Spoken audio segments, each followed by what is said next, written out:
The sound of the howler hitting the floor cut the silence of the restaurant.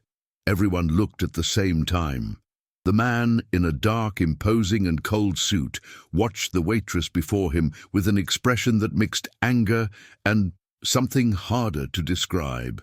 Emily, waitress, held the tray with trembling hands, trying to keep calm. He had refused to pay the bill, accusing her of trying to deceive him. But what had really made him freeze was not the value of the meal. It was the simple necklace hanging around her neck. For a moment, time seemed to stop. The billionaire, David Whitmore, stared at that small silver pendant, the same one he last turned into his mother's coffin 25 years ago. He got up slowly, his chair dragging on the floor with a sharp sound. His face paled, and his voice failed to pronounce the words, "Where did this necklace?" Emily, confused, led her hand to her neck.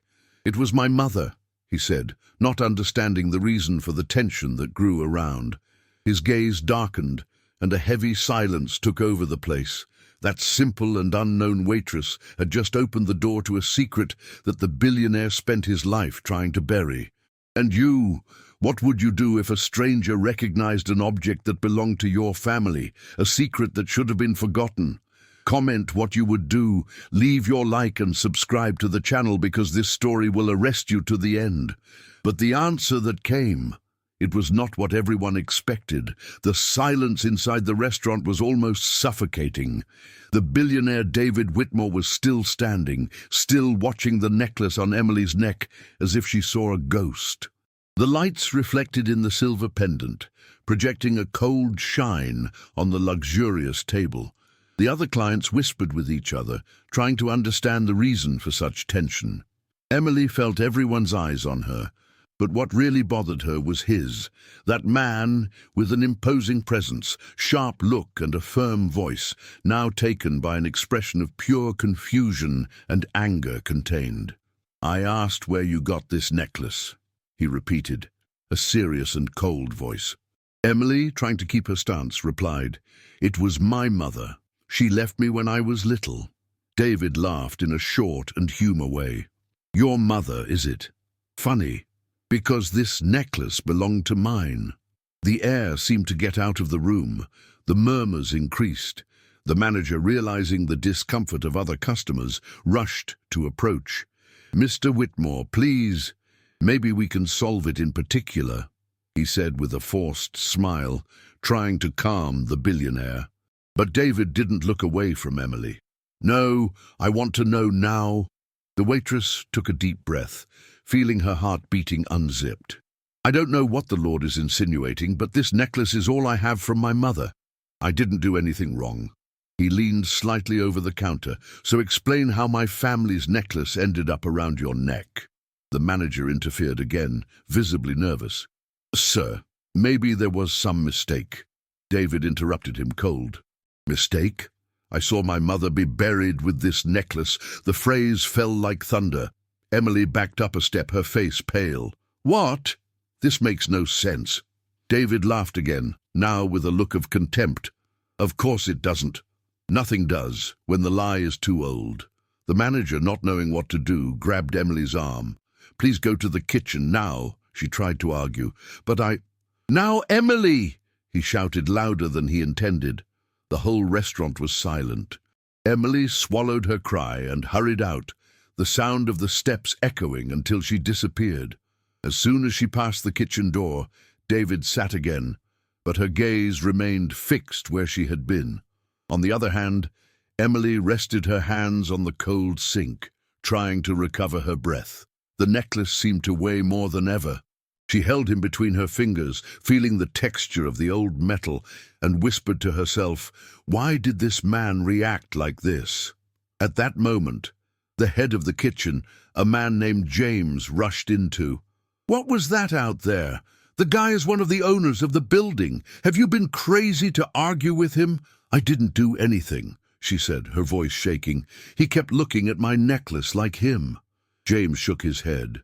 "These kind of people think you can buy everything, even memories. Just try not to provoke anymore." But she couldn't stop thinking about David's gaze. There was something more there. It was not just arrogance. It was pain, recognition, as if that necklace had aroused something he tried to forget a long time ago. And you, in her place, try to understand why this reaction or just leave the past alone? In the hall, David had not yet gone. While customers returned to conversations, he took the cell phone and made a call, RTA. "Andrew, I need to check something for me. A necklace, ancient silver with a blue stone in the center, belonged to my mother. I want to know if it was stolen. And also, I want to know who this waitress is." Emily, behind the door, heard only fragments of the conversation and felt the blood freezing. This was not a simple discussion between client and employee. It was the beginning of something much bigger. When the night was over, the restaurant was almost empty. The manager called her in the office, the tense countenance. "Emily, Mr. Whitmore is an important man, and he's furious. He said he won't come back here while you are working." "What? But I did nothing." "I'm sorry, but I need to dispense you, at least for now." She left without saying a word. Outside, the rain was beginning to fall thin, reflecting the lights of the posts. The cold wind crossed the thin fabric of the uniform. With her hands shaking, she held the necklace and watched it in the rain. The blue stone seemed to shine alone, almost alive. At the top of one of the nearby buildings, a figure watched David's driver, who had been instructed to follow it. He took the radio and said only, "Sir, she's going home. He lives in a distant neighborhood. Looks simple." The answer came immediately. "Keep watching. Do not lose sight of it." Emily walked unknowingly that she was being followed. Meanwhile, David looked out the window of his roof, his eyes fixed in the city below. The reflection of his own face on the glass made him seem even further. He was holding an old photograph, his mother smiling next to a young woman with a baby on her lap. The same necklace shone in the photo. He closed his eyes and murmured, "It can't be coincidence." The next day, Emily woke up with a strange feeling. The sun entered the window, but the memory of that man's gaze still chased her. She opened the drawer where she kept some old things and took off a wooden box. Inside it, a yellowish letter. The lyrics were of the woman who had created her, a foster mother who had always avoided talking about the past. The first words made Emily's heart fire. "If one day someone asks about the necklace, don't trust. This object carries a story that was bought with tears." She sat, the roll shaking in her hands. Outside, a black car stopped in front of the building. The driver turned off the engine, watching the apartment window. Emily looked back at the necklace, the reflection of the blue stone dancing between her fingers. Suddenly a thought crossed her like lightning. What if that billionaire wasn't lying? And you, what would you do if a stranger said something that defines you, actually belongs to the other family? The sound of a knock on the door made her look out. 3 firm, paused beats. She approached slowly. "Who is it?" he asked. Silence. She looked at the magical eye, but the hallway was empty. An envelope had been left on the floor. Inside, a single photo. She, working in the restaurant, with the necklace clearly visible. And behind the photo, a handwritten phrase. "Some secrets cannot be forgotten, Emily." Her heart shot. She looked at the hallway, but there was no one. The rain was beginning to fall again. The necklace weighed on his neck as if he had his own life, and at that moment she understood that yesterday's simple discussion had become something much more dangerous. But what was about to find out? It was not what I expected. The dawn was silent, but Emily's heart beat like a drum. The envelope was still on the table, the black and white photo partially covered by the weak light of the kitchen. "Some secrets cannot be forgotten." She repeated those words low, trying to understand who could have left them. The lyrics looked male, firm but old, almost as if belonged to another time. Outside, the wet street reflected the lights of the posts. The black car was still parked on the other side of the sidewalk, the same as she had seen the day before, although now it seemed empty. Emily closed the curtains, her stomach tight. Something inside her said that all that was just starting. She returned to the letter she had found in the box. rereading the adopted mother's words. Each sentence now looked like a riddle. The necklace belonged to someone who one day tried to escape power. Keep it with his life, but never show him who carries the name Whitmore. Whitmore, same surname as the billionaire. Emily dropped the paper and leaned on the wall, her breathing short. Never show it. But she had already shown it, and now someone was watching. And you, in her place, have the courage to find out what really is behind a secret that your own mother tried to hide.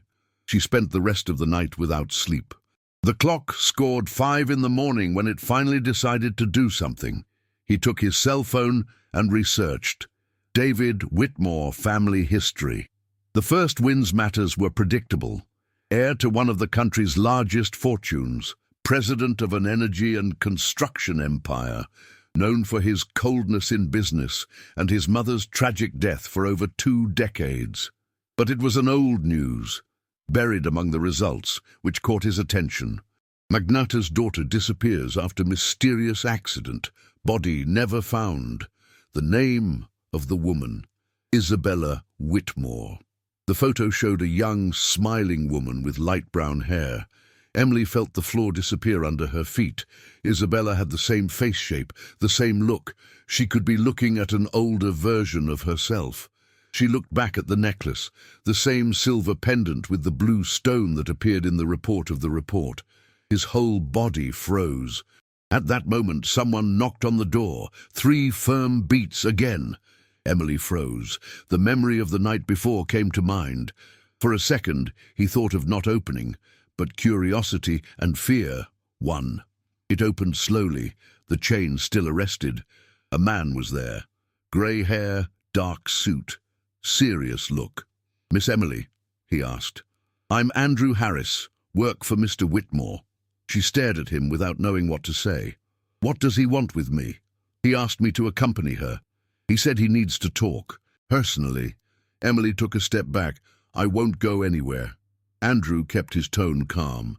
"He just wants answers, and it seems you too." The phrase hit her hard. Yes, she wanted answers. "I wanted to understand why a billionaire looked at her as if she saw a ghost. Why your adopted mother left a letter full of warnings, and why that necklace seemed to be the key to something much bigger. Still, something in the way man spoke made her suspect. His gaze was too firm, his voice too rehearsed. "Give me a reason to trust," she said, "because if it's not now, you may never find the truth about who you are." The phrase echoed in his mind. She looked at the window. The black car was still waiting for her, the engine on. Fear and curiosity fought inside her, and for a moment I didn't know which one was stronger. And you, in her place, risk everything for an answer. Finally, he took a deep breath, took his coat and necklace, and left. The car followed the streets still wet to an isolated area of the city, where the high buildings gave way to mansions surrounded by high walls. Emily was looking out the window, trying not to show her nervousness. Andrew's silence only made everything more suffocating. When the vehicle stopped before an iron gate, she noticed the golden logo recorded on the plate. Whitmore Estate. "He's waiting," Andrew said, opening the door. Emily descended, her heart fired. The air there smelled old wood and recent rain. The mansion looked like the way out of another time. Large windows, marble columns, and a flawless but cold garden, as if no one actually lived there. Upon entering, the first sound he heard was the crack of a lit fireplace. In the middle of the room, David Whitmore was sitting, wearing the same dark suit as night before. His gaze was heavy, exhausted. When she saw her, she got up slowly. "I thought it wouldn't come," he said. "I thought I had no choice," Emily answered firmly, though her voice trembled inside. He walked to the table and took a small box. Opened it. Inside, another necklace, identical to hers. "My mother's," he said, lifting the pendant. "And you." He pointed to hers. "They are the same, made up, only 2 in the world." Emily stepped forward, her face pale. "How is it possible?" "That's what I'm trying to find out." She held the necklace in her chest. "Then tell me what you know. David took a deep breath. My mother died 24 years ago. In the funeral, this necklace was with her. I closed the coffin myself. Months later, he disappeared from the safe. And now, of all people, it appears in you. Emily felt her legs weakened. I didn't steal that. I know not. He interrupted her, the milder tone. But someone gave you. Who? She hesitated. It was my mother, the woman who created me, but she died 5 years ago. David watched her with a look that mixed unbelief and compassion. And she told you where you came from? Emily shook her head. Only it was dangerous, that there were people who would do anything to have this necklace. A heavy silence formed between the two. David turned to the fireplace, his face illuminated by fire. Then she knew. What did you know? Asked Emily. He looked at her over her shoulder, her eyes dark. That necklace is not just a memory, it is a proof. Oh, proof of what? David approached slowly, the fixed gaze in her. That my mother didn't die for an accident. Emily's blood froze. The fire of the fireplace seemed to grow. What? And that someone, he said, his voice low. He put that necklace as a remembrance straight. And you, in his place, confess a secret that could destroy your whole family. Emily backed away, trying to understand what he said. But before he could answer, a loud sound interrupted the tension. Glasses shattering. A shot crossed the window and hit the portrait above the fireplace, making the frame fall to the floor. David pulled Emily down instinctively, protecting her with her body. The sound of the tires on the asphalt echoed outside, and the lighthouse of a car disappeared at the curve of the road. Emily trembled, the heart fired. David got up slowly, the dark gaze. Now you understand why I said this necklace is not just a memory? And for the first time, Emily realized that the story surrounding her was far beyond a lost necklace. It was the beginning of something no one else should discover. The smell of gunpowder was still in the air. The smoke of the shooting mingled with the heat of the fireplace, creating a dense and suffocating veil. Emily was still crouching behind the couch, her heart rapidly, her hands shaking. David was slowly walking around the room, looking through the broken window, attentive to any movement. Outside, just the darkness. No sound beyond the wind cutting the night. They know you're here, he said, the low and controlled voice. The necklace drew too much attention. Emily looked at him confused. They? Who are they? David took a deep breath and walked away from the window. People who live on the shadows of my name. People who made a fortune with what the empire of my family hid for decades. She tried to understand, but made nothing sense. And what does this have to do with me? I'm just a waitress. That's what you believe, he said, fixing his eyes on her. But what is on your neck is more than a jewel. It is a key. Emily swallowed hard. Key for what? David hesitated before answering. For a life you should not know.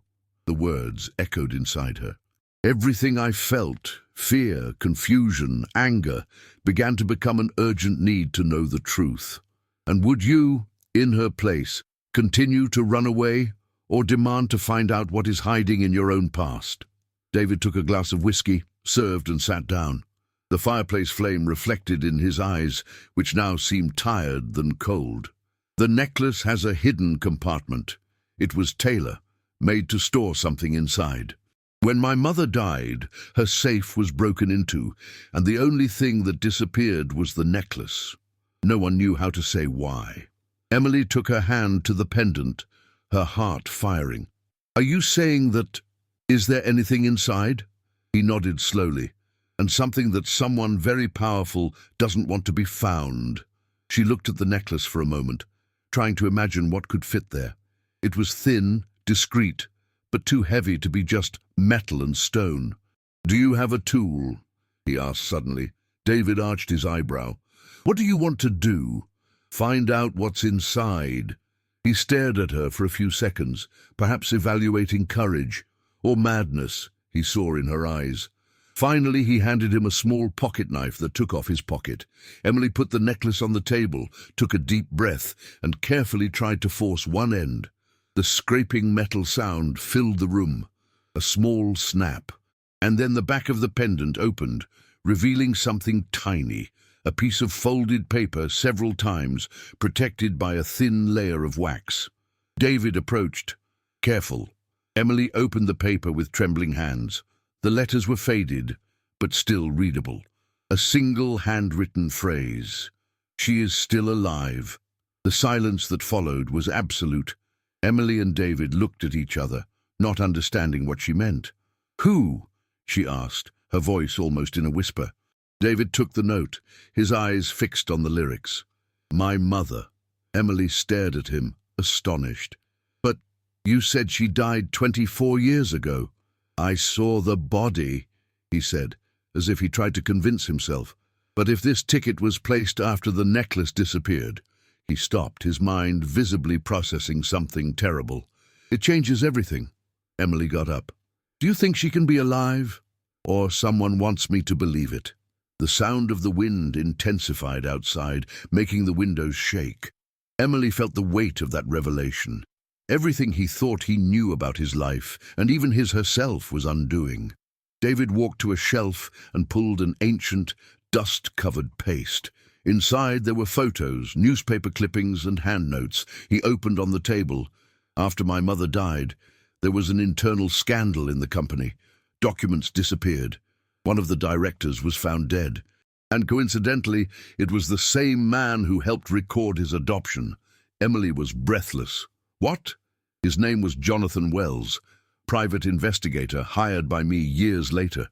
He found that a child had been taken from the hospital the same day as a fire destroyed part of the records." Emily approached the photos. One showed a young woman, Isabella Whitmore, holding a baby. On the back, a date.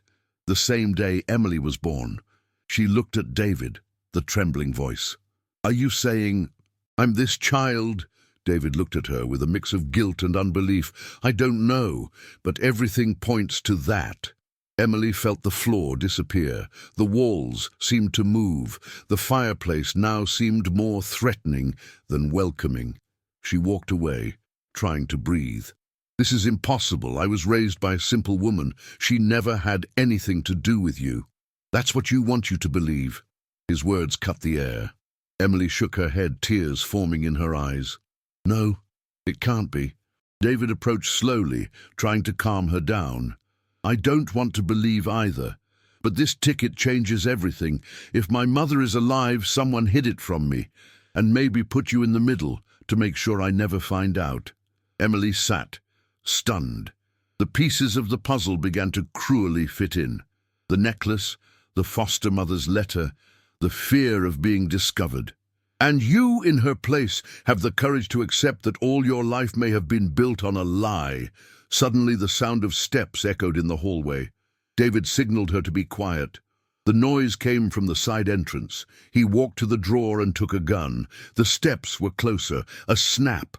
The doorknob moved. David pointed to the door. "Who is there?" Silence. Suddenly the door opened hard and Andrew hurried, the pale face.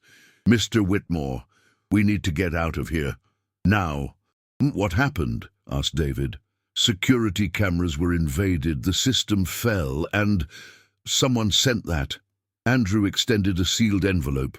David opened it, and inside there was a single photograph, an older woman with a deep-eyed and serene expression, Isabella Whitmore's face. David dropped the paper. Emily took the picture, her heart fired. Is she?"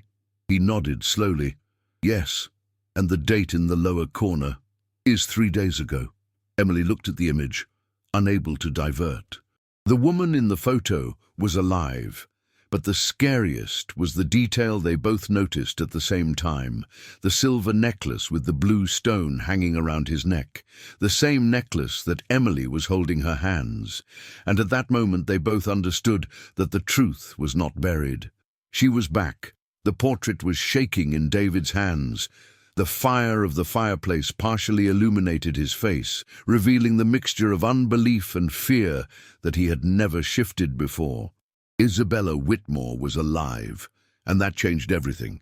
Emily was still holding the picture, trying to understand what that image meant. The silver necklace, identical to yours, shone in the photo as a silent sign that the past had come back to charge its price. Andrew, David's trusted man, closed the curtains and approached. "Sir, this is not a coincidence. The image was sent from within one of the properties of the family." David stared at him. "What property?" "The country house in Cedar Hill. It has been abandoned for years." A heavy silence took over the room. Emily looked at the two men, not completely understood, but feeling the danger approaching. "Are you saying someone used this house to send the picture?" Andrew nodded. "Or she's there." David moved away slowly, running his hand through his hair. "This house was my mother's refuge. She spent summers there with my sister." She stopped for a moment, and her voice failed. "With Isabella." Emily looked at him. "So that's where we need to go." Andrew immediately denied. "It's not that simple. There are people interested in this secret, miss.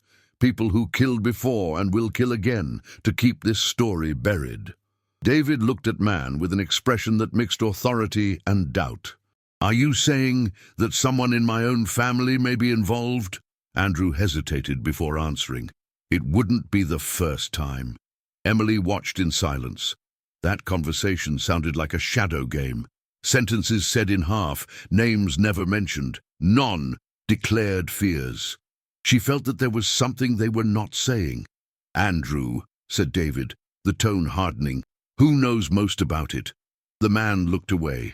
"Only the Foundation Council, Lord." David frowned. "I see the advice. This should be confidential." Andrew sighed. "It was before I could stop it. They intercepted the investigator's report. Now everyone knows the girl was found." Emily turned to him, the blood freezing. "The girl?" "Aye." Andrew nodded with regret. "They know who you are, or at least believe you know." David stepped forward, his voice firm. "What does the advice want with her?" Even if they always wanted everyone who threatened the name Whitmore." Silence. Those words hovered in the air like a sentence. Emily walked away, feeling her stomach turning around. "This is insane. I did nothing." David looked at her seriously.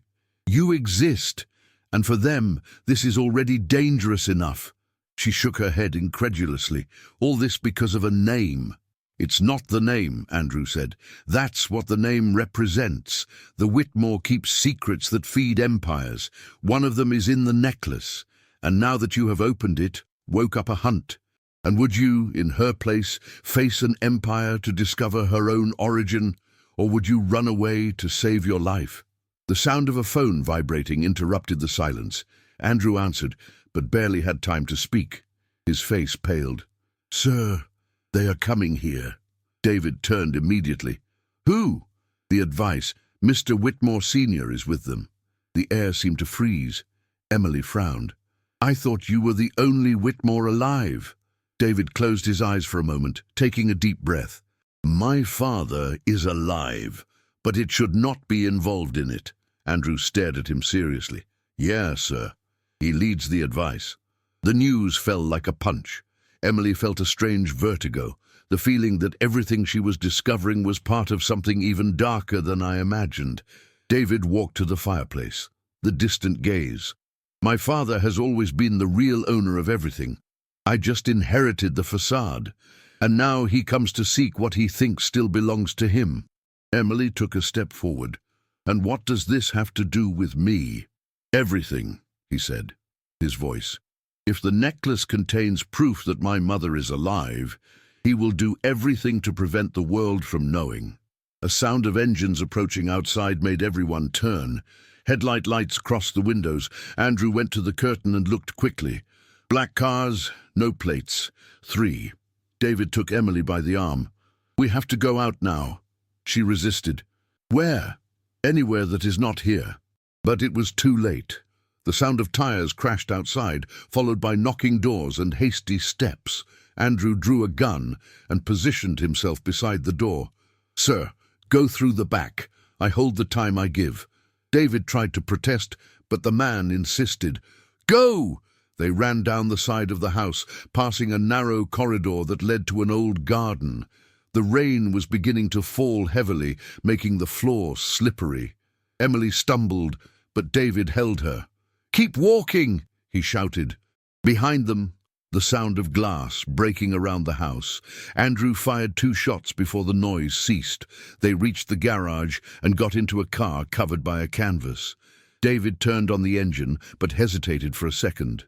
"If I do that, there is no return." Emily looked at him firmly. "I don't think we had come back from the moment I put this necklace." The engine roared, and the car ripped down the wet road. While the vehicle was speeding, Emily looked down the rearview mirror and saw the silhouettes approaching the house, armed men, some with black umbrellas. In the center, an elderly man of cold expression and authoritarian posture calmly watched the car move away. "Who is he?" asked Emily. David did not respond immediately. He kept his eyes fixed on the road, the jaw locked. "My father," he said finally, "the true chief of Whitmore. And would you, in his place, face his own father to protect the truth, or accept to live under the power of a rotten empire?" The rain became stronger, making it almost impossible to see the road. But David did not slow down. "He'll find us," Emily whispered. David squeezed the steering wheel tightly. "So you think, because this time he will have to look into his own guilt." The road ended in a closed curve. A flash lit up the horizon when a lightning fell near, and for a second, the face of the man who pursued them appeared reflected in the rearview mirror, immovable, serene, and yet threatening. Emily felt the blood freezing. That was not just a persecution. It was the reunion of a son and father, separated by a secret that could destroy the name Whitmore forever. And when the car disappeared into the fog, the old man smiled, the kind of smile that precedes the ruin. The road serpent through the soaked hills, and the sound of the rain hitting the windshield was the only thing that broke the tense silence inside the car. Emily was looking out, trying to see through her fog, but what she saw was just darkness and flash away from lightning. David's face was rigid, his eyes fixed on the road, but there was something different in him, a fear he didn't want to admit. Behind them, the lights of the black cars were gone, but Emily knew they weren't safe. The feeling of being observed remained, like a shadow that moved along with the sound of the rain. "Where are we going?" she asked, her voice low. "There is a place where they won't think about looking," David replied without looking away. "At least, not immediately." "Where?" "My mother's house." "The true." Emily turned her face, surprised. "I thought she was dead." David squeezed the steering wheel. The jaw crashed. "Me too." The sound of the engine echoed in the stuffy interior of the car. Emily looked at the necklace around her neck. The metal was cold, almost cold, as if it reacted to that woman's mention. For a moment she wanted to ask more, but David's look said everything. He was dipped into memories that still chased him. And would you, in his place, have the courage to face the ghosts of his own family, to discover the truth? After nearly an hour on the road, the car stopped before an old head-covered mansion. The windows were broken, the rusty gate, and the forest shadows around seemed to watch them in silence. "It's here," said David. "No one has lived here for years," Emily murmured. "Precisely for this reason, it is the only safe place." They got out of the car and ran to the entrance, soaked. The creak of the door echoed as a lament. Inside, the smell of mold and old wood took over the air. The fireplace was still intact, covered with dust. David lit a match and lit the fire. The orange shine illuminated the walls covered with old portraits, faces of generations of the Whitmore family. Emily walked slowly to one of them. A young, smiling woman was holding a baby in her arms, the same smile she turns in the photo sent with the necklace. "Isabella," she whispered, "your sister." David approached, the fixed gaze in the image. "She disappeared 2 years before my mother died. They said they had fled the country, which could no longer stand the family pressure. But I never believed." Emily looked at him. What if she didn't run away? And if it was taken? David turned his face slowly, staring at her as if something made sense for the first time. "That's exactly what I thought when I saw you with that necklace." The wind blown, making the windows shake. The fire of the fireplace has faltered, throwing dancing shadows on the walls. Emily sat in an old armchair, trying to process everything she had heard from the beginning. "You think I'm her daughter, don't you?" he asked, his voice almost a whisper. David took a deep breath. "I think you're the reason she was gone." The words fell like a sentence. "What?" "She was pregnant when she disappeared. No one knew who the father was. When he returned, weeks before my mother's death, he had a baby in his arms, but the baby disappeared along with her." Emily was silent, her heart hitting so loud that she seemed to fill the whole room. "Are you saying I'm this child?" David nodded slowly. "Everything points to that." She shook her head, stunned. "This is crazy. Madness is what this family did to maintain appearances. My father has always controlled everything. He would have done anything to prevent a scandal from staining the name Whitmore." Emily got up, her eyes teary. "So you think he killed his own daughter?" "I think he told someone to do whatever was needed." The fireplace flame crackled loudly, illuminating their faces. Emily squeezed the necklace hard, as if she wanted to get it out of her neck. "This is a nightmare. I was just a waitress trying to pay the rent. Now do you tell me that I can be the daughter of a missing woman and that your family is hunting me for it?" David approached. "I know it's too much, but we need to find out the truth before they find us." Emily looked at him angrily. "What if the truth is worse than all this?" He was silent for a moment. "Then we'll have to face her anyway. And you, in her place, seek the truth even if she destroyed the image of who you thought you were." The sound of something falling upstairs interrupted the conversation. A dry crash, like wood breaking. David took the gun he carried and signaled her to stay behind.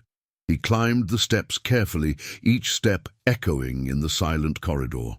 Emily followed him from afar, his heart accelerated. At the top of the stairs, the hallway was dark. An open window let the wind get in, making the curtains swing. David walked to the room at the end of the hall, Isabella's old room. The door was ajar. He pushed slowly. The room was covered with dust, but something drew attention.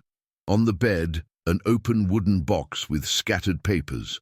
David approached and took the first of them. They were letters, lots of, all signed with the same name, Isabella Whitmore. Emily came slowly. "What is that?" David read one of the letters aloud. "If something happens to me, don't let him find out about the child. The blood Whitmore has killed too much." The floor seems I disappear under Emily's feet. She put her hand to her mouth, unable to contain the tremor. "She was running away from her own father," she whispered. David continued to read, the voice becoming heavier with each line. "He said he loves me, but his love has a price. He promised he would protect the child, but I know I can't trust." Emily sat on the edge of the bed, the whole body shaking. "My God!" David put the letters inside the coat. "We need to get out of here. If he knows we find this, we are dead." But before they could move, the sound of an engine echoed outside. Headlights cut the darkness. David looked out the window and saw 2 black cars stopping in front of the house. "It's late," he murmured. Emily ran to him, desperate. "What are we going to do?" He thought fast. "There is a tunnel in the basement. My mother used to escape reporters. Leads to the forest." They rushed down, the sound of the doors outside opening. The wood of the house ranges under the weight of the steps. When they arrived in the basement, David sought the secret passage. He found a fake panel and pushed him, revealing a narrow corridor. Emily came in first, but before David followed her, a voice echoed from upstairs. "I thought you were smarter than this, my son." David froze. The voice was severe, cold, and unmistakable. Emily turned, her eyes wide. "Is he—" David took a deep breath. "It's my father." The sound of slow and firm steps down the stairs. "You've always been a problem, David," said the voice. "But bringing this girl into our name, this is unforgivable." David lifted the gun, his face hardened. "It's over, Dad." The man appeared in the weak light. Dark suit, grey hair, the same icy look of a predator used to power. He smiled. "Your mistake, my son. This is just beginning. The light went out, and the sound of the first shot echoed around the house. The sound of the shot reverberated through the walls of the old house, as if the past itself shouted. Emily instinctively threw herself on the floor, covering her head as the bullet echo mingled with the rain, crashing, beating the windows. The smell of gunpowder took the air. David breathed breathlessly, his gun firmly in his hands, his eyes fixed in the darkness of the corridor. No sound beyond the insistent drip. "Father!" he shouted, his voice shaking. "Stop it!" No answer. Emily rose slowly, her heart hammering. The tunnel behind her was open, but something prevented her from running. She knew that if she left David there, he would not survive. And deep down, he also knew that the truth that the old man carried could be the key to understanding everything. Suddenly, a weak light lit at the top of the stairs. A figure descended with slow, deliberate steps. The man's face finally appeared, cold, emotionless, light eyes reflecting the flame of the distant fireplace. It was the true patriarch of the Whitmore family, Richard Whitmore, the billionaire whose decisions had shaped the fate of generations. David kept the gun pointed. "Tell me where she is." Richard tilted his head, an almost paternal smile on his lips. "I could ask you the same question, son. Where is she? Do you talk about my mother?" "No." His voice was too calm, dangerous. "From my granddaughter." Emily backed up a step, the blood freezing. "What?" Richard looked straight at her. "Yes, my dear. It's you that I'm talking about." David hesitated for a second, the weapon shaking slightly. "This is a lie." Richard gave a little laugh. "And even? You always believed in convenient versions, didn't you? Her sister disappears, takes a child, and you never ask where she took courage to escape, never wondered why." David clenched his fists. "She ran away from you. She ran away from the truth." The tone of the old man hardened. The shame. Emily stepped forward, the trembling voice. "Ashamed what?" Richard watched her with a look that mixed curiosity and contempt. "Who generated you?" The silence that followed was almost unbearable. David lowered the gun by instinct. "What are you saying?" Richard walked slowly through the room, passing his fingers through the frame of the old photos on the wall.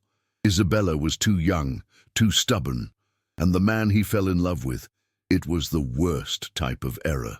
Emily felt her throat dry. Who was he? One of the Empire employees, an engineer, married, poor, completely inappropriate. I warned. She didn't hear me. And when she got pregnant, she thought she could hide. David clenched his fist. "You had it, pushed it away." Richard stared at him, impassive. "I saved the reputation of our family." Emily's breath was short. The weight of the old words crushed her. Each sentence seemed to tear a piece of its identity. "So, the child?" Richard nodded. "It was you." Emily shook her head incredulously. "No, it can't be." David approached her, stunned. "This is impossible. Isabella would never have let this happen. Isabella did what all women Whitmore learned to do." Richard interrupted the dry tone. "Obeyed." Emily felt her tears sprout, but there was anger at them, more than pain. "You separated her from me." "I gave you a chance," he answered without emotion. "A life without scandal, without the burden of the name Whitmore." David advanced, the weapon shaking in his hands. "And killed my sister to keep the secret." Richard did not go back. "She didn't let me choose." The silence that followed was cut only by the sound of the wood stanking in the fireplace. Emily didn't know if what she felt was hatred or horror. The man before her was not just the patriarch of a corrupt family. He was the architect of all the pain she and David had carried. And could you, in his place, be able to forgive a father who destroyed his own family in the name of power? David seemed about to shoot, but Emily placed himself between the two. "No, David, he wants that. He wants you to kill him to turn his guilt into another family history." Richard laughed softly. "Smart, like the mother." "Shut up!" David shouted, the voice breaking. The tension in the air was almost physical. The old man approached another step, staring at his son. "You never understood, don't you?" All this, the money, the empire, the name, is not about love. It is about control. And now that she's here, I have both. Emily felt something inside her break. Suddenly he understood that this man had not only shaped the family's fate, but fed on the suffering he caused. It was the kind of power that didn't need weapons, just fear. She retreated slowly, her back touching the closet behind her. Something in his mind illuminated, as a memory that emerges from the shadows. A small room, a necklace, a woman crying, saying, "Promise you'll hide it until I get back." Emily widened her eyes. I remember her. David looked at her confused. Than. From my mother. She left me with a woman, said she would come back. I should have 4, maybe 5 years. She wore this same necklace. She took her hand to the pendant, the tears down, and called someone by name. Richard. The old man froze. For a moment the coldness mask fell, revealing something that could be fear. David noticed. You lied to me all this time. Richard stepped back. I did what was needed. David approached, the weapon firm. You killed my sister and lied to me all my life. The patriarch slowly lifted his hands. David, listen. No. David's voice was firm now, like steel. I heard enough. The sound of a window breaking outside interrupted the scene. Headlights crossed the room and voices began to scream. Armed men dressed in black surrounded the house. The advice, Richard murmured with a half-smile. It seems that someone wants to solve the succession before dawn. Emily looked out the window and saw the shadows moving. They came to kill us all. David grabbed her arm. For the tunnel, now. But before they could run away, the old man whispered something that made them stop. Death is not the end, my children. It's just the last secret that a Whitmore needs to keep. Emily looked at him, without understanding. What do you mean by that? Richard smiled, and in that smile, there was something sinister, almost triumphantly. You think you've run away from family lies, but the real secret, it's in your blood. The sound of the shots began outside, the glasses bursting. Emily pulled David toward the tunnel, her heart shot, as the old man's words echoed inside her like a curse. And when he looked back, before disappearing in the dark, he saw the patriarch standing before the fireplace, the flames reflecting on his eyes, the look of those who still had one more hidden play. The night was not over yet. And the truth had not yet been completely revealed. The tunnel was narrow and damp, the heavy and cold air. Emily ran behind David, trying not to stumble on the loose stones, while the distant sound of the shots and the breaking wood mingled with the echo of her own steps. The heart was striking, and fear was beginning to turn into something deeper, a suffocating weight of uncertainty. What else could this man be hiding? What really was in the blood of the Whitmore? The flashlight light was fluttering, projecting long shadows on the stone walls. David stopped for a moment to recover his breath. His face was pale, covered with sweat, but his gaze was still firm. The tunnel comes out in the forest, he said, panting. Then we went north. There is a safe house there. Emily watched him silently. With each word, he realized more how he was trying to keep control, but his voice denounced fear. What if they meet us? She asked. What if all this is in vain? David took a deep breath. So at least we will die, knowing the truth. She looked away, feeling the tears accumulate. Since that mysterious billionaire had entered his life, everything had collapsed. His job, his safety, his identity. And now, even the past itself looked like a scam. For a moment, the sound of the shots ceased. The silence came back, and that was even scarier. And you, in her place, have the courage to keep digging deep, even though you know that the truth can destroy everything that remains of your life. When they reached the tunnel, a rusty hatch blocked the way. David pushed hard, but the lid didn't move. He tried again, using his shoulder. The noise echoed too loud. They will hear, Emily whispered. He didn't answer. Finally, with one last push, the hatch opened, revealing the cold air of the night and the rain still falling outside. They rose quickly, and as soon as their feet touched the wet grass, Emily had the feeling of freedom, but also emptiness. From the hill, they could see the Whitmore mansion on fire. The windows exploded in oranges and reds, and the distant sound of sirens began to approach. David watched in silence, the fixed gaze in the fire that consumed the home where he grew up. It was like watching the destruction of his own name. He stood inside, Emily said, unable to look away. David didn't answer. His eyes were lost, as if part of him were in that house. "Do you think he died?" she asked hesitantly. He was slow to answer. "No, the old man is like the empire he built, burns but does not disappear." Emily watched him, and for the first time he saw something different in him, not just a man trying to save his own family, but someone carrying an old guilt, a fear that came from long before she appears. "David," she said, her voice soft, "there's something you haven't told me yet, right?" He looked away. "You wouldn't understand. Try." He took a deep breath. "My mother didn't die the way they told." Emily approached, the heart accelerating. "Like this?" David hesitated before continuing. "Her body has never been identified. It was all fast, a fire, the vault destroyed, but there were details that didn't beat.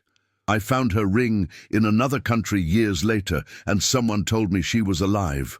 Only—" He stopped, staring at the floor. "It was my father who ordered me to forget. He said that if I continued, it would end up like her." Emily felt a shiver. "And did you believe?" "I was young. I was afraid. But now, after seeing you with that necklace—" He looked at her, the voice breaking. "I know she tried to leave a trail, and you were part of it." The wind cut their face, and for a moment they were silent. The rain washed the dirt and blood, but could not erase what they had discovered. Emily finally said, "Maybe he was right about one thing. Perhaps the secret is really in the blood." David turned to her. "What do you mean?" She touched the necklace. "Since I found this, it all started to happen, as if anyone wanted me to give you." He frowned. "Are you saying it was planned? And if it is gone? What if your mother knew that time would bring everything back?" David was silent, but the gaze said the idea made sense and scared him. Suddenly a noise of branches broke the silence of the forest. Both turned around. In the middle of the fog, a silhouette emerged between the trees, tall, with slow steps. Emily felt her body freeze. "Is he?" he whispered. David lifted the gun. "Stay behind me." The figure approached, the light of the lightning revealing a face partially covered by a soaked cover. She was a woman. Grey hair, back eyes, tired but firm expression.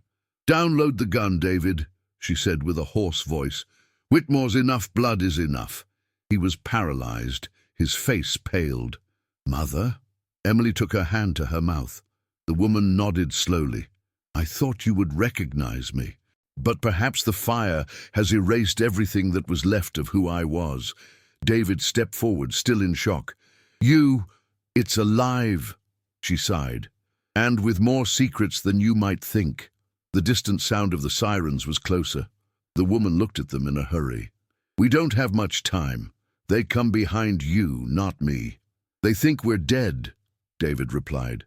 "They think, but the advice never misses twice." Emily approached. "Who are them?" The woman observed her for a long moment. "Those who inherited the empire after his grandfather began to lose control. People who live on the lies he created." "And what do you want from me?" asked Emily. The woman hesitated, then responded with a coldness that cut as a knife. "Same as they wanted me. The silence." The lightning lit her face for a brief second. It was like looking at a mirror of the past. Emily saw family traits there. The same particular look, the same silent force. "You're my mother," Emily whispered. The woman nodded. "And I spent half my life hiding what I'm, so that you could have a chance to live without the weight of our name." David, step ahead. "So why now? Why appear?" "Because the empire is ruined," she answered. "And when it crumbles, you will drag everyone who carries the blood Whitmore. Thunder exploded above them, and the forest seemed to shudder. Emily felt her legs weakened. The reunion that should bring answers just left more questions. And you, in her place, trust a mother who abandoned you to save your own secret. The woman looked at them urgently. We need to get out of here. There is a shelter a few kilometers. There, I can show what they hid for all these years. Emily and David exchanged a look. There was no certainty, no confidence, only the choice between continuing to run away or dive into the heart of the secret once and for all. David took a deep breath. Show the way. As they followed by the darkness of the forest, Emily looked back. In the distance, the mansion still burned, and among the flames, swore to see a shadow standing before the ruins. A man watched, the same cold look, immovable. Richard Whitmore was alive, and this time he wouldn't let the past escape. The forest looked alive, breathing around them with a low and constant sound. The rain had diminished, but the wind cut between the trees like an old voice, whispering truths that no one wanted to hear. Emily was walking behind the woman who now knew how to be her mother, trying to keep up with her rhythm, while David watched the surroundings, always on alert, still firmly in her hands. The earth path led them to a building hidden between the hills, a almost invisible wooden cottage in the middle of the fog. The windows were covered, and only a thin beam of light escaped through a crack. When they entered, Emily smelled old books and melted wax. The woman closed the door quickly and lit a lamp over the table. Here we are safe for now, she said low. They don't know that this place still exists. David analyzed the environment with suspicion. And how long do you even find out? Enough for you to hear what you need, she answered. Emily was silent, watching the two. The contrast between mother and son was brutal. He, a billionaire used to power and logic. She, a woman who lived years in the shadows, guided only by the survival instinct. But there was something in common between the two. The fear that the truth she was about to reveal was worse than any lie. And would you, in her place, have the courage to confess a secret capable of destroying an entire family? The woman sat down and opened a small iron box she carried under her coat. Inside was an aged envelope, a golden key, and a yellowish photo. Emily approached, hesitant. What is that? He asked. Whitmore's last secret, said the mother. What your grandfather killed to protect. David crossed his arms. Another secret? After all we have seen, there is still another. The worst of all, she answered without hesitation. Emily looked at the photo. It was old, taken decades before. A man in a suit smiling next to a woman, young Isabella, and beside her, a boy. It was not David. Who is he? Asked Emily, pointing to the boy. The mother took a deep breath. Your father. The world seemed to stop for a second. Emily felt the floor flee under her feet. That's impossible, David murmured. Isabella never... He never told you everything, the mother interrupted, because the man she loved wasn't just a family employee. It was Richard Whitmore's bastard son. The silence was sharp. Emily looked at David, shocked. So, you mean that you share the same blood, the mother added. You are from the same lineage, albeit by different ways. David retreated a step, as if he needed air. It makes no sense. Do, she said, and that's exactly why he wants you dead. Because what you represent destroys everything he has built. Emily took her hand to her mouth. The truth spread like fire, burning every certainty that was still left. She and David, two strangers linked by chance, now discovered that fate had united them for something much deeper and dangerous. David walked in circles trying to sue.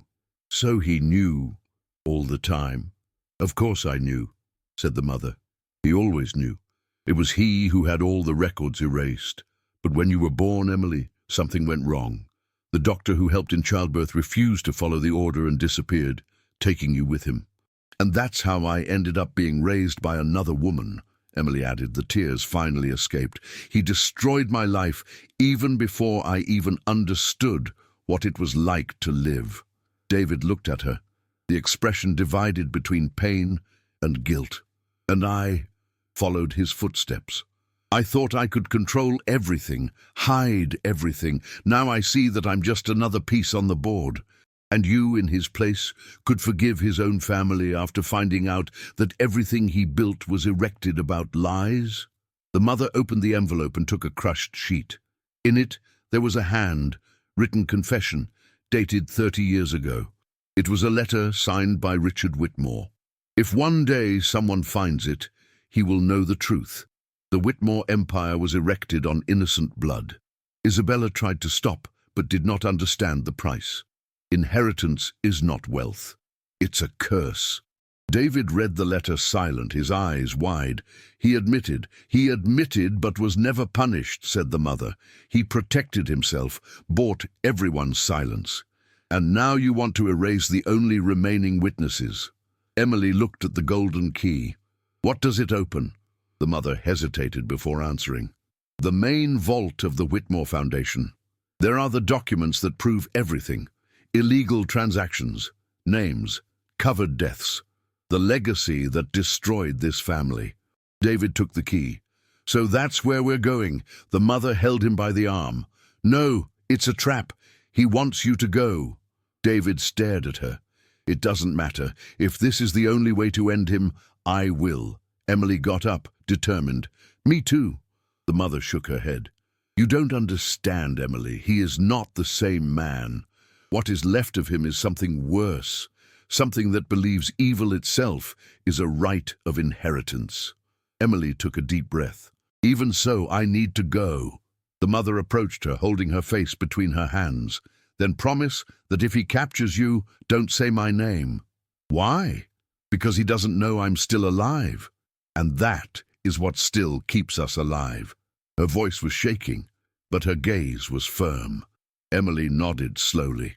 Suddenly, a metallic sound came outside, like the crack of a branch, but too heavy. David turned immediately to the window.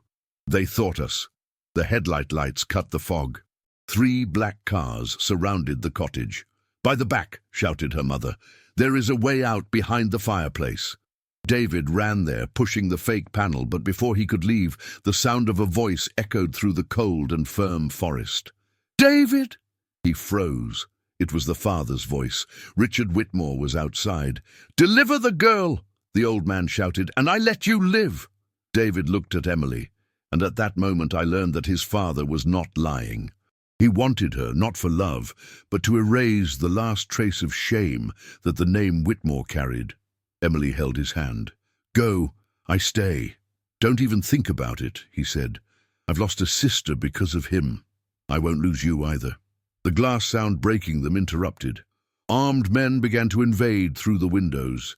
David shot, and chaos took over the cabin. Emily ran with her mother toward the secret exit, the sound of the shots echoing behind them. When they reached the tunnel, Emily looked back and saw David surrounded. Old Richard entered calmly as who enters a dining room. The face lit by the lamp flame showed an almost serene smile. I warned, my son. The blood always charges. And before Emily could react, he heard the shot. The sound echoed in the night, cutting the wind, the rain, and the time. She shouted his name, but the tunnel closed behind him. And at that moment he realized that the true price of truth had just begun. The sound of the shooting still echoed inside Emily's head as she ran through the narrow tunnel, her breath short and her eyes teary. The air was dense, damp, and each step seemed heavier than the previous one. Behind her, her mother tried to reach her, calling her name in the noise of the rain that was now dripping through the crevices of the earth. Emily stopped for a moment, the whole body shaking. The sound of the shot seemed to repeat in his mind as a cruel reminder. David, the man who had saved her, the man who could be part of his own family, had been left behind, and the silence that followed the shot said everything. He had not left alive. The mother reached her and held her arm. We need to follow Emily. They will find us if we stop. But Emily turned, with tears in her eyes. You heard the shot. He's dead. If we stay, we'll be too. The mother answered firm, but her voice embargoed. Emily pulled her arm tightly. I can't leave him there. He made his choice. Now make yours. The words cut like knives. Emily was still for a few seconds, breathing deeply, fighting the desire to return. But fear pushed her forward. The mother pulled her, and together they followed the hallway until they reached the exit. Outside, the fresh air at dawn invaded his lungs. The sky was taken over heavy clouds, and the cabin's fire still illuminated part of the hill behind them. The rain was beginning to erase the flames, but not the pain. For a few minutes, they walked in silence until they reached an abandoned road. An old car was hidden under a canvas. The mother took the roof in a hurry, opened the door, and sought something in the glove door, an envelope sealed with the Whitmore Foundation seal. "That's all that's left," she said, handing the envelope to Emily. "It's all here." Emily held him confused. "What's inside?" "The final test. Documents, photos, transfers. Everything that can overthrow the Whitmore empire and reveal what he did to us all. And why just now? Why didn't you do anything before?" The mother looked at her, exhausted. "Because I waited for the right moment, and because I needed someone worthy to do so." "And is this someone?" asked Emily, her voice shaking. "A waitress who didn't even know who was up to 3 days ago?" The mother nodded. "Precisely for that. You are the only one who still has something pure. The only one that was not corrupted by him." Emily looked at the envelope, her heart tight. The rain fell stronger now, and the sound of the thunder made the floor shake. "And what happens if I open it?" "Everything changes. Forever." The phrase was suspended in the air, heavy as lead. Emily knew that this envelope contained not only evidence, but also the fate of everyone. Hers, David's, that of an entire family built on lies. And would you, in her place, have the courage to open something that can destroy a lifetime, including yours? Emily took a deep breath. "Then tell me the truth at once. What really happened to Isabella Whitmore?" The mother looked away. "I already told you. Not everything." Emily's voice now sounded different, firmer. "There is something that is still hiding from me." The mother hesitated, and for a moment the silence between them seemed more deafening than the wind. Finally she said, "Isabella, it was my sister." Emily felt the whole body freeze. "What?" "I'm not your biological mother," she continued, the voice shaking. "I'm the one who saved you. I was the one who took you from that house, who hid you, who gave you another name." Emily took a step back. "So, this whole story and truth." She nodded. "But I lied about who I was. I did this because I needed to protect you. Richard Whitmore not only killed Isabella, he ordered any trail that you existed. And if I knew I was alive, I would have done the same to me." Emily felt her legs weakened. "Why didn't you tell me before?" "Because you weren't ready to carry this burden." Emily squeezed the envelope against her chest, trying to contain the tears. "I don't know who I am anymore. A lost daughter, a heiress of a dirty empire, or just a waitress who was thrown in the middle of hell?" The woman approached and put a hand on her shoulder. "You are all that, and that's why he fears you." Emily looked at the horizon, where the lights of sirens now came from a distance. "They are coming." The woman nodded. "So let's go." They got into the car and left, the engine snoring down as the road disappeared in the rain. Every kilometer, Emily felt the weight of the envelope to increase in her hands. Inside, the truth pulsed, and somehow she knew that the content was not just about the Whitmore family, but about something bigger. After almost an hour driving, they reached an imposing construction high on a hill. The old Whitmore Foundation building was disabled, but the security lights still flashed, reflecting on the Jane broken. "It's here," said the woman. "The vault is underground. This key will open the entrance." Emily held the golden key. "What if it's a trap?" The mother sighed. "So we finished what we started." They entered the side, avoiding the cameras. The corridor was long, cold, and the sound of his own steps echoed like a warning. In the end, there was a steel door with the family symbol recorded in the center. Emily fit the key and turned. A snap. The door opened. On the other side, a huge safe full of files, folders, and numbered boxes. The mother lit a flashlight and began to scour. "It's here," he said, taking a red paste with the classified seal. Emily opened, and the air seemed to disappear from her lungs. Inside were old photos, children, medical experiments, secret contracts, all with the name Whitmore at the top. "What is that?" he whispered. The mother looked at her, the choked voice. The truth he spent his life trying to bury. His grandfather was not just a billionaire. He used the foundation to cover illegal tests, Isabella discovered, and paid the price. Emily felt her stomach turn. "And me? Where do I enter it?" "You were living proof." She pointed to one of the photos. The first baby born of the genetic experiments he funded. His existence could destroy everything. Emily dropped the envelope. The world spun around it. And you, in her place, bare to find out that the origin itself was a lie created by ambition. The mother knelt beside her. "Now you understand why he wants you dead. You are the final secret." Before Emily could answer, a metallic noise echoed from upstairs. Voices, steps. The mother erased the flashlight. "They thought us." Emily looked at the open safe, the scattered documents, and then to the bottom of the room where there was a second, smaller door hidden by a panel. "What's there?" "The isolation room," said the mother. "It was where they kept the evidence of the failures of the tests." Emily felt a shiver. What if there is still anyone there? A second of silence, then a low, stuffy sound from behind the door. 3 beats.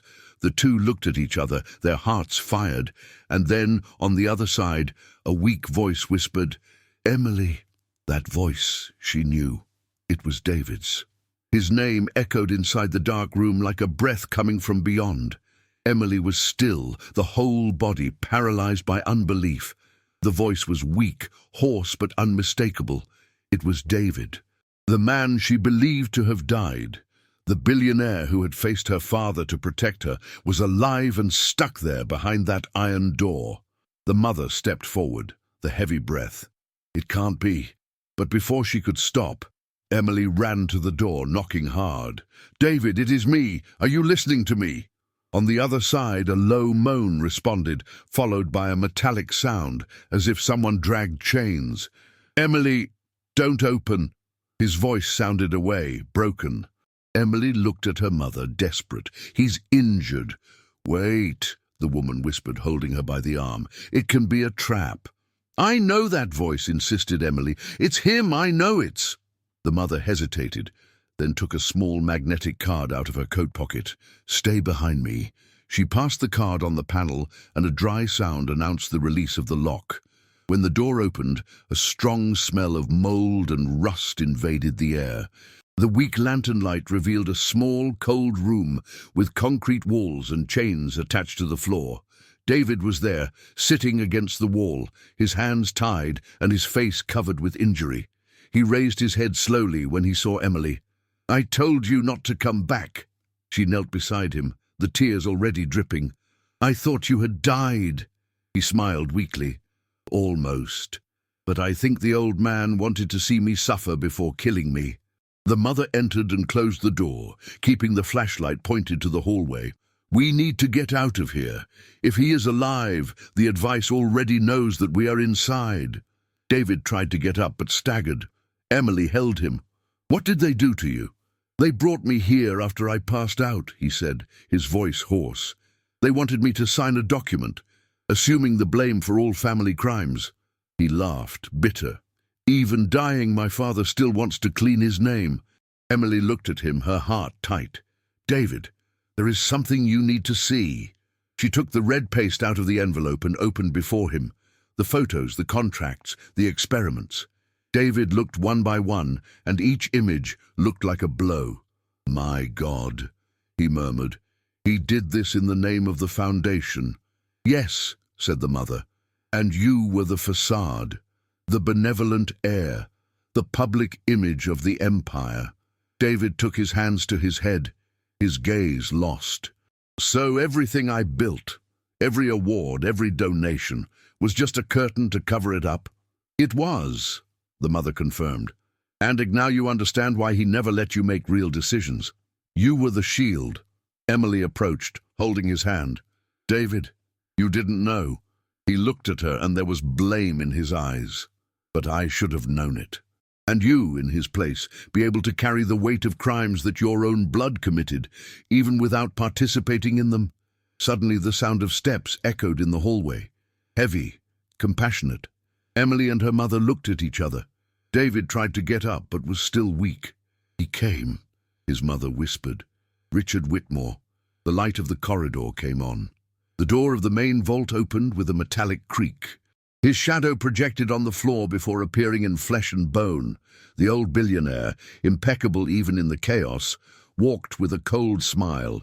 I said the blood charges, he said calmly, and I see that we are all together now. Emily got up, her body shaking. You are a monster. Richard watched her with interest. I'm a man who understands the value of power. And power, my dear, is simply to control who knows the truth. The mother put herself between them. Enough, Richard. This madness ends today. He laughed low. Isabella, still alive. I always underestimated you. And I always knew that one day I would pay for everything, she said. And that day has come. Richard stepped ahead, his eyes sparkling. Do you really think you'll destroy me with half a dozen papers? The world does not believe in monsters, Isabella. He believes in money. Emily squeezed the envelope hard. So let's show what money did. He turned slowly to her, and the tone of his voice has changed, colder, more personal. You have her courage, but not the judgment. I have something you never had, Emily said. True, Richard smiled. The truth is a tool, girl, and you are about to learn that those who wield it do not always survive. From inside the jacket, he took a small silver weapon. Emily froze. David, even weak, tried to put herself in front of her, but Richard pushed him hard. Stay where you are, son. The tone was a father giving an old order. I already buried a generation. I don't care about burying another. The mother reached out, begging. Richard, please. He looked at her for a second, and for a moment, something human shone in her eyes. But it went out fast. I loved you, Isabella, and I hated you to the same extent. Emily took advantage of the distraction and took the necklace around her neck. The pendant, the same one that had started everything, was now cold and heavy in his hands. Do you want to destroy all this? She said, staring at her father. Then look well, because that's what destroyed your soul. She opened the secret compartment again. Inside, besides the ticket, there was a tiny metal unit, something that until then no one had noticed. A microchip. David widened his eyes. And that. It is the true safe. Richard was still. Where did you get it? He has always been with me, said Emily. From the beginning. The old man's face has become. For the first time, the billionaire seemed scared. You have no idea what's there. Then tell me, she challenged. Or I destroy now. Richard stepped forward, his voice faltering. This chip contains the original files of the experiments. Names, deaths, and... He hesitated. Something else. What? Asked Emily. He took a deep breath. The genetic code that proves that you are not just an heiress. It is the result of the final project, a perfect hybrid. Silence fell like a sentence. David ran out of air. The mother took her hand to her mouth. What you did, she whispered. Richard stared at her. I created the future. It is proof that the Whitmore lineage can be eternal. Emily retreated, the necklace slipping from her hands. You used me. I was never a person for you. I was an experience. No, my dear, said the old man, approaching slowly. You are the legacy. And you, in her place, be able to look into the eyes of those who created you and forgive the fact that you have never been loved, only manufactured. Emily looked at David, who was now fighting to rise, leaning on the wall. You need to get out of here, he said. Take the chip and go. Richard laughed. None of you will leave. But before he could shoot, a loud sound echoed from the hallway, the boot crackling, orders being shouted. Sirens. The advice was coming. The mother ran to Emily and pushed her toward the secret exit. "Take the chip. Save the truth. And you? I've lived too much." Emily hesitated, her heart in pieces. Outside, chaos increased. Inside, the old billionaire still smiled, as if watching a game he always believed to control. But for the first time, he looked uncertain. And when Emily ran to the hallway, with the chip in her hands and the sound of the sirens tearing at night, she knew that the Whitmore empire was about to fall, and that the truth she carried was not just the end of a story, as the beginning of another even darker. And behind her, in the dimness, Richard Whitmore muttered to himself, "Blood can be erased, but never forgotten." The corridor was long and dark, illuminated only by the emergency red lights that flashed intermittently. The sound of the sirens mingled with the distant echo of the voices, security guard invading the building. Emily ran with the chip in her hands, feeling her heart almost tearing her chest. Behind her, her mother shouted so she wouldn't stop, while the sound of shots echoed by the bottom floor. Each step seemed heavier than the previous one. The weight of the truth he carried was almost physical. That small piece of metal contained everything. The tests of crimes, the experiments, the damn origin of the Whitmore family, and the secret about the blood that now ran into their veins. She reached a metal ladder and began to rise while her mother covered her rear. The air was dense, smelling the smoke and rust. When they reached the top floor, they saw a wide window covered by cracked glass. On the other side, the dark night and the rain. "This way!" shouted her mother. Emily ran to the window and started hitting her elbow until the glass gave way. The cold water of the storm has entered jets. She looked down, 3 floors tall to the floor. "Is there no other way out?" he asked. "No," said her mother, turning back with the gun in hand. "They are rising." Emily hesitated for a second. "And you?" The mother smiled slightly. "I've been a shadow for too long. Now it is your turn to live in light." But before you could say anything else, the sound of heavy steps filled the hallway. 3 gunmen emerged from the shadows, and the first shot broke the silence. The mother pushed Emily against the wall, shouting, "Jump, now!" Emily looked at her one last time, her eyes teary. "I find you, I promise." She jumped. The impact was brutal. The world turned for a moment, first of all becomes a confusion of pain and rain. Her body rolled through the mud until it stopped beside an iron fence. The chip was still firm in his hand, covered in blood and water. From above, he heard the sound of more shots, and then silence. The building seemed to breathe in flames. Thunder burst in the sky. Emily got up with difficulty, her muscles shouting. She knew she couldn't stay there. He took the chip and ran to the road, stumbling, each step a fight between survival and collapse. And you, in her place, escaped to save or come back to face her own blood. In the distance, the car lights approached. For a moment she thought it was help, but soon recognized the silhouettes, the black cars, the same symbol of the painted foundation discreetly at the doors. Emily ran to the woods by the road. The mud stuck on his feet, the branches hit his face. She hid behind a tree, breathing with difficulty. 2 men got out of the cars with flashlights. "She can't have gone far," said one of them. "The old man wants the chip intact." Emily cringed. The lanterns swept the field, the light almost reaching it. But suddenly the sound of another engine echoed in the distance, a car coming at high speed. The men turned, stunned. The vehicle skidded at the curve, stopped sideways, and the door opened. A figure left the driver's seat. "Emily!" shouted the voice. She recognized immediately it was David. He was injured, bloody, but alive.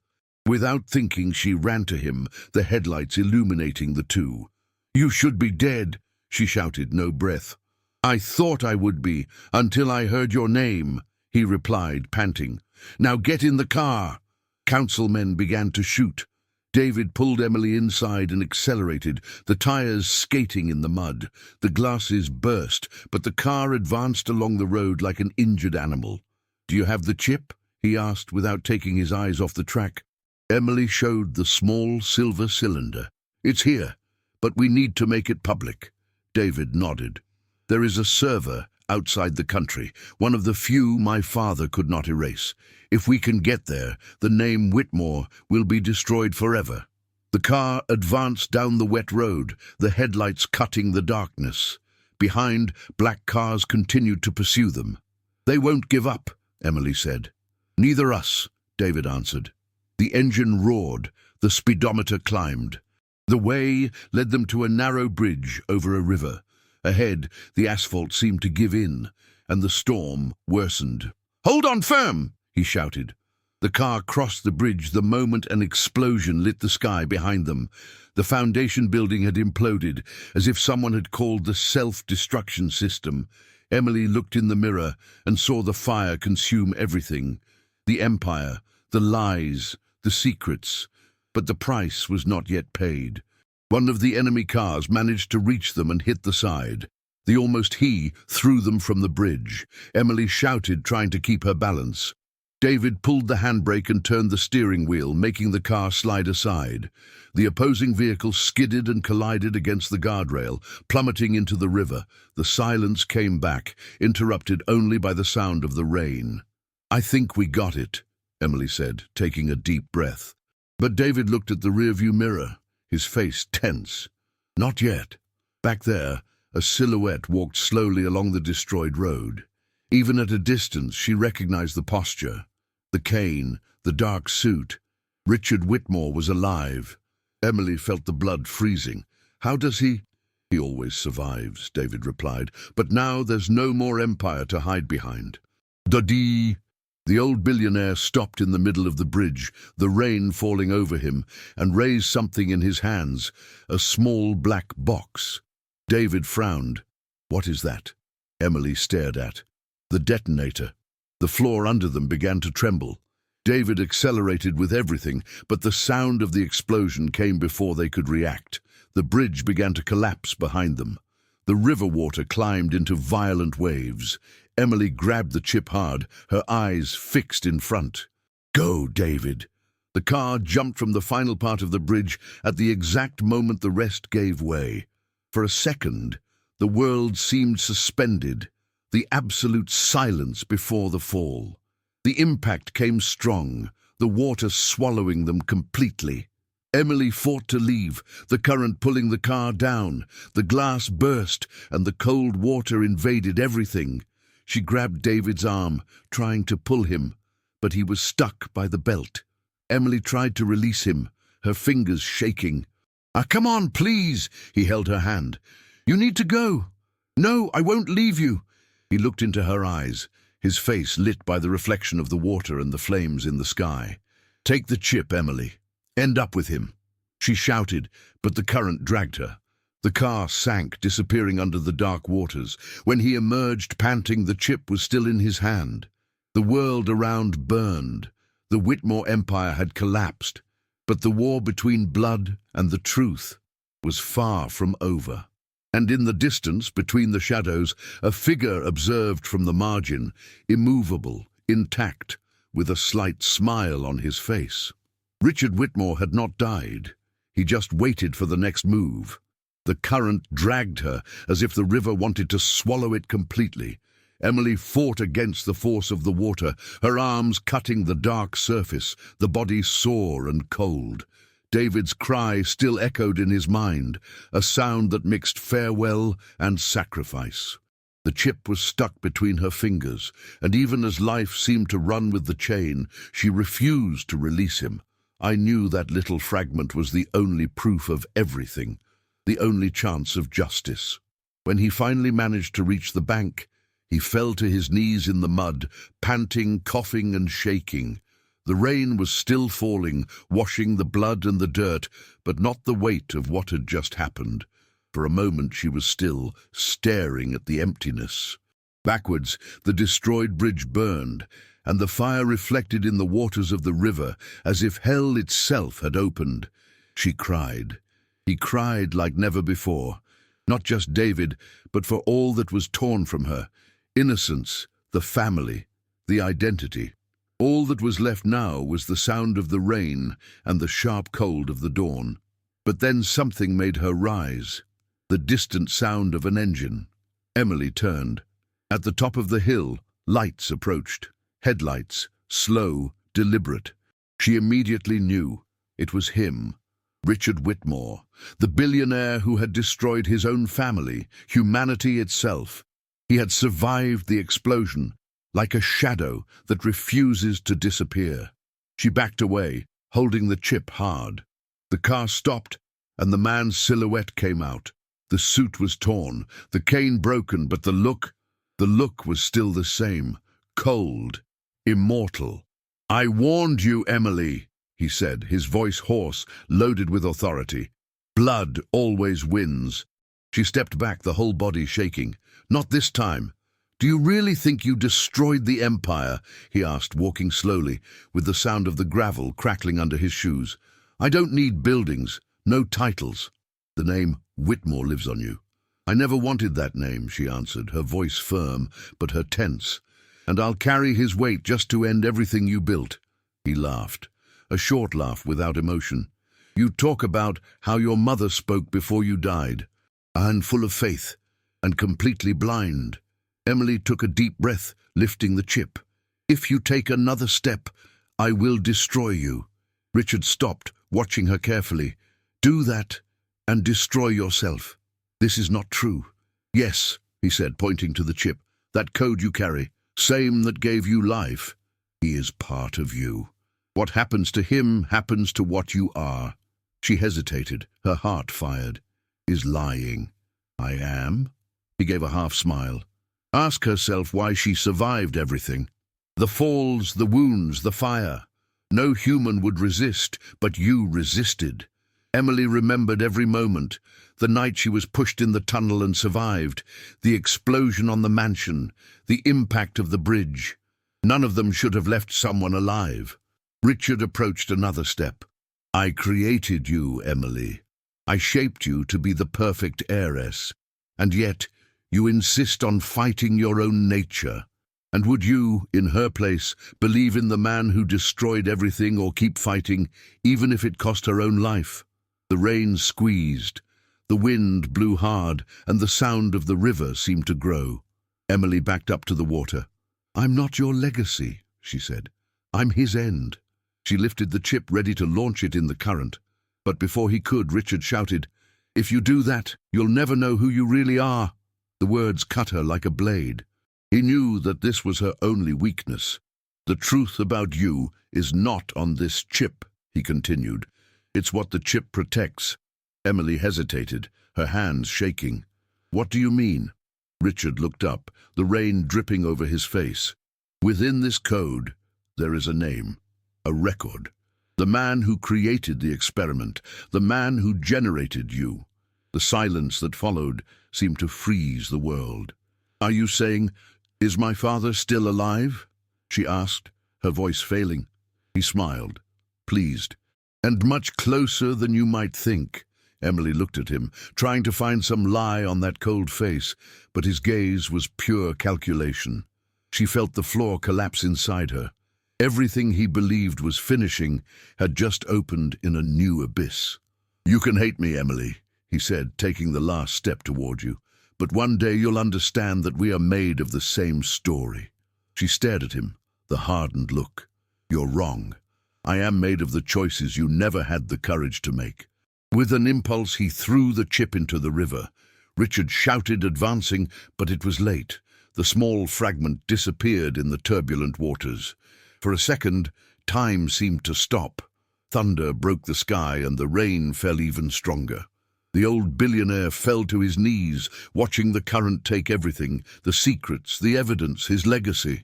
Emily walked away, breathing with difficulty. I felt something different in itself, a vertigo, a strange heat rising through the skin, as if the body was reacting to the loss of code. Richard realized. "I warned you." She ignored him and started walking toward the road, staggering. Each step seemed a fight.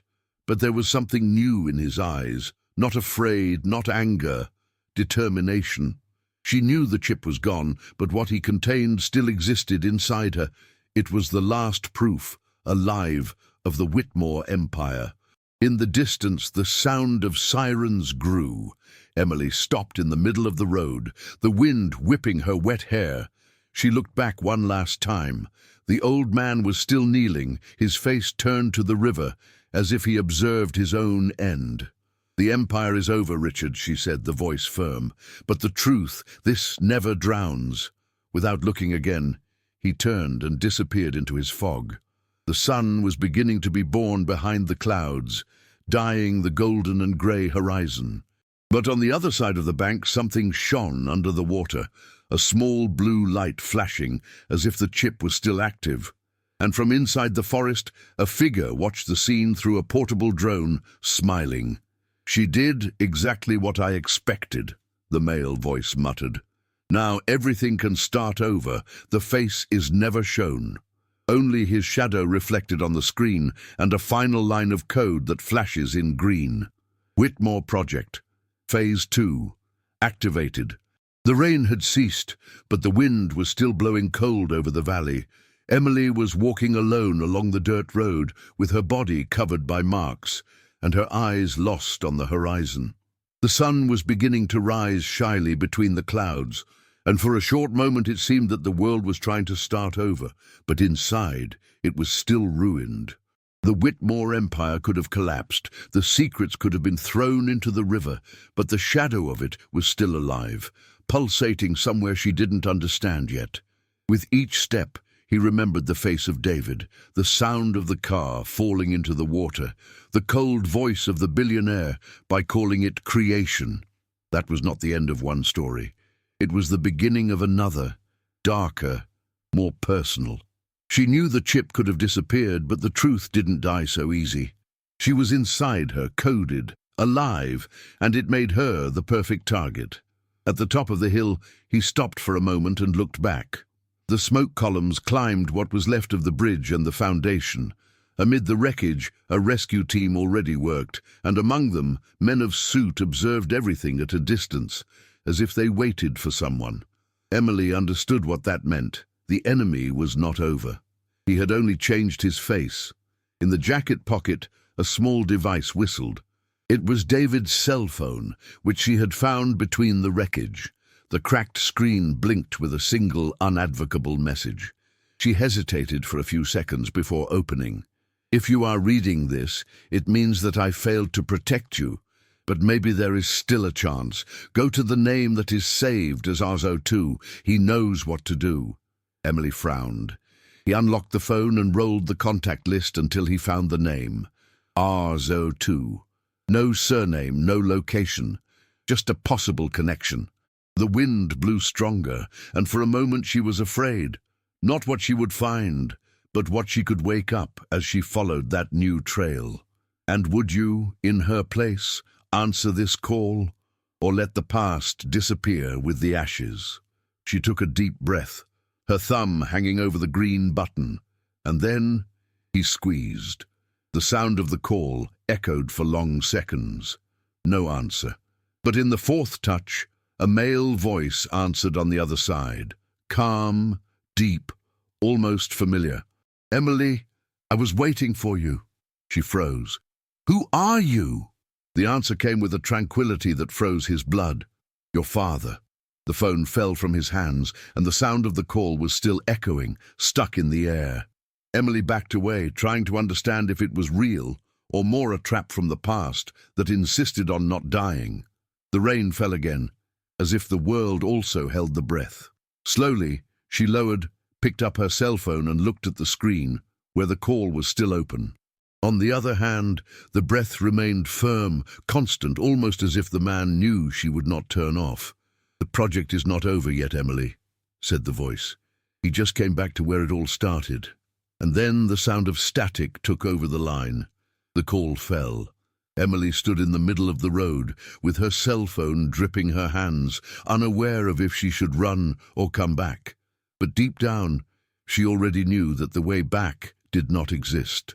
She lifted her face to the sky, dropped the rain on her, and whispered, "If it's going to end, it's going to be my way." The headlights of a car cut the mist at a distance. A silhouette came down and walked to her, her face hidden from the shadow. Emily squeezed her fist and stepped forward. This time she wouldn't run away. And as the camera moved slowly, revealing the destroyed scenario and the river running in silence, one last line appeared on the screen, like an echo of what was yet to come. Some secrets are not buried, they wait. If this story has moved you, subscribe to the channel. Leave your like. He's what keeps these stories alive.